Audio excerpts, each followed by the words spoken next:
somewhere in my 40s, I noticed I was having no problem throwing. When I was out on the field in high school, if I threw toward first base, I was lucky if I didn't hit third. And the reason I knew that they expected that was the third guy cowered. Like, I know that ball is coming right through my head. So, as an adult, I started to look at it and I thought, I'm going to really examine why I'm such a good thrower now. And I was such a creep when I was in high school. And the answer turned out, I stared at the target. I thought to myself, I noticed it was the dirty clothes at the end of the day. I'd throw them across the room to the clothes hamper, and I would hit the clothes hamper. And I thought, you're not supposed to. Your name is Dick Bolles. You're not supposed to hit the clothes hamper. But I did, and I tried to figure out why, and then I got cute. Then I thought, I wonder if I can hit the corner of the clothes hamper. So I started looking at the corner, and I could always throw it exactly to the corner. Because I realized that when I was in high school, I shut my eyes when I threw. Absolutely, the world disappeared. I did not know where it had gone, but it was out there somewhere, and I threw desperately into its depths. So, then I got cuter than that. I tried to throw toward the hamper, and I'd concentrate on one corner of the hamper, but I would let the thing ricochet wherever it went. It would go off the wall, off the next wall, and then drop right in that corner. Now, I still don't know how you do this. I mean, I don't know how the human being does it. But the point I'm making is the eyes are everything. The eyes see what it is we're looking for.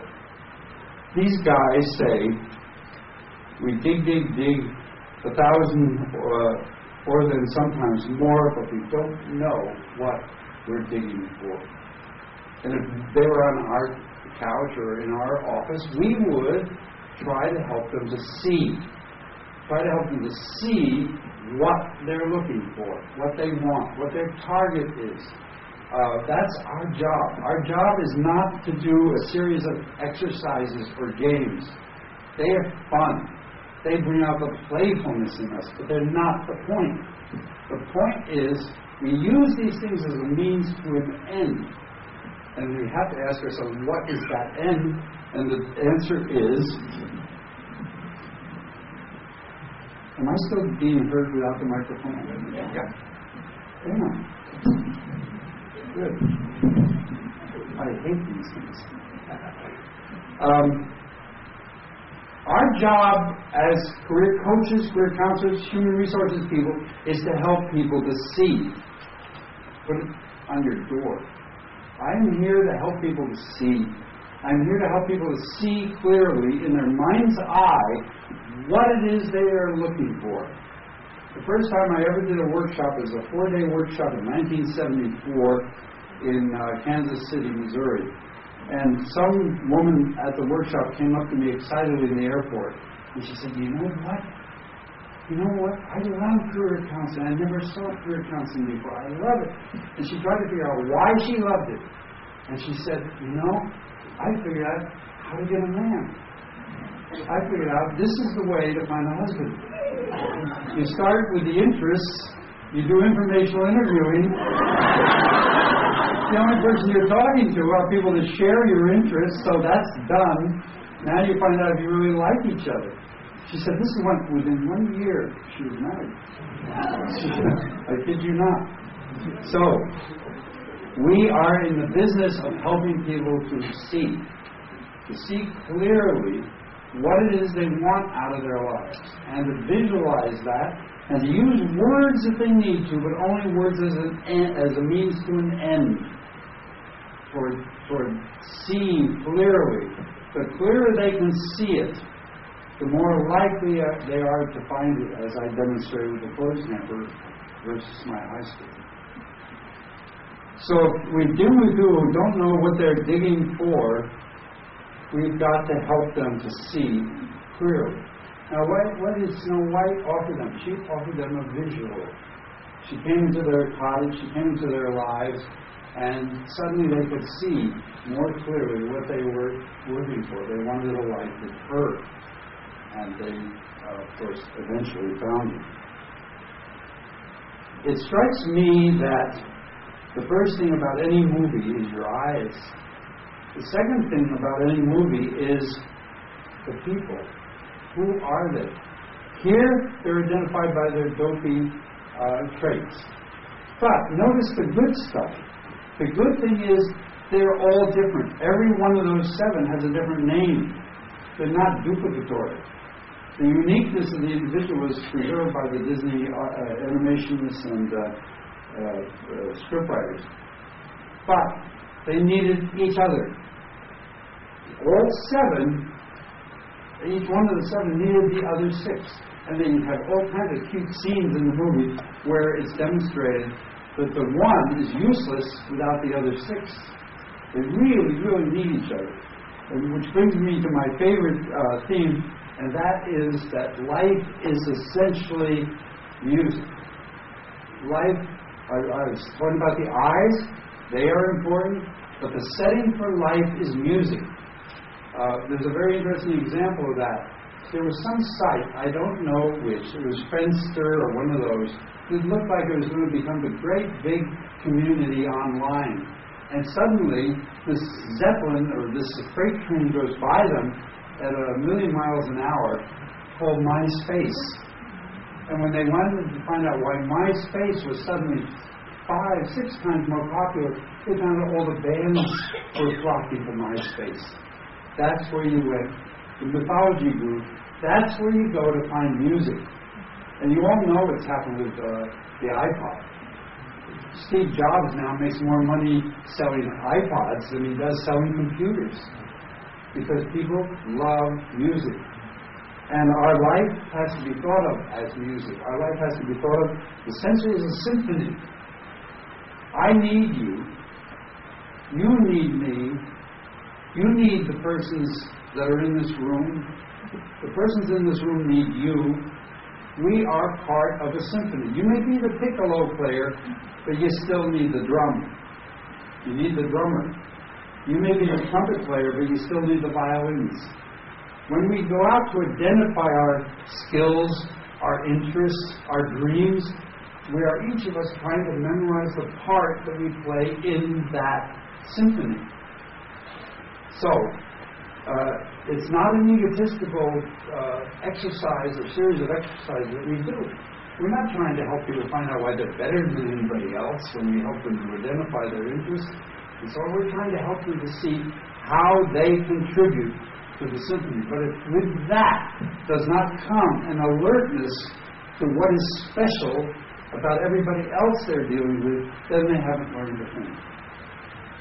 Learning what makes you special should give you an intense curiosity about what's special about the person you're talking to, the person you bump into in the elevator, the person that's sitting next to you at a seminar here.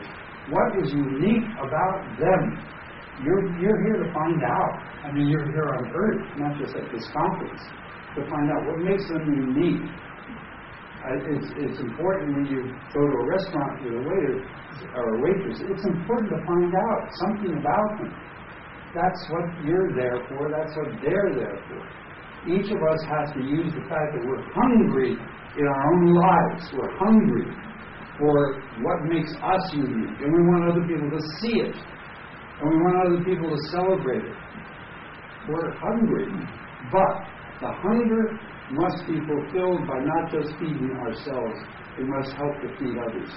Peter Drucker was asked what makes him so special. And he said,